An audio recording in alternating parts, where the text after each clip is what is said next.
Saudara, puluhan penyandang disabilitas mengikuti sosialisasi dan pendidikan pemilih di Kota Banda Aceh. Sosialisasi itu dilakukan untuk memastikan kelompok disabilitas mendapatkan aksesibilitas dan hak yang sama saat pencoblosan surat suara di TPS tempat mereka tinggal.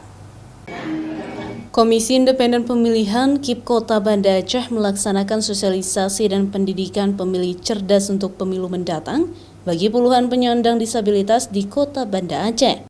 Mereka diperlihatkan contoh surat suara serta simulasi tata cara pencoblosan surat suara yang benar. Bentuk aksesibilitas yang disiapkan seperti surat suara huruf Braille, pendamping penyandang disabilitas dalam bilik suara, serta jalur khusus yang digunakan untuk para tunadaksa menuju bilik suara. Seluruh para peserta sangat antusias mengikuti sosialisasi tersebut karena mereka ingin terlibat sebagai pemilih dalam pemilu kali ini. Itu bagaimana caranya kita mensosialisasikan kepada mereka agar mereka betul-betul mendapatkan akses yang cukup agar nantinya di saat pemilihan di Februari 2024 nantinya akan terpenuhi dengan baik gitu.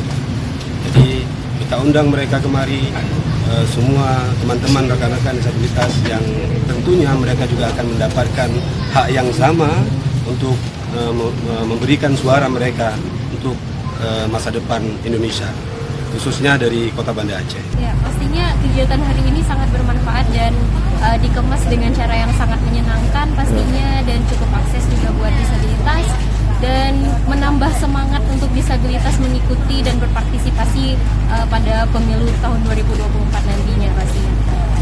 Dan semoga pada saat pelaksanaan pemilu nanti, di hari H pemilu nanti, aksesibilitas yang dijanjikan untuk disabilitas benar-benar terlaksana. Sementara itu, KIP Banda Aceh juga telah melaksanakan sosialisasi dan pendidikan pemilih yang menyasar pemilih pemula, mahasiswa, organisasi masyarakat, pemuka agama, dan sejumlah elemen masyarakat lainnya. Nova Misdayanti, Kompas TV, Banda Aceh.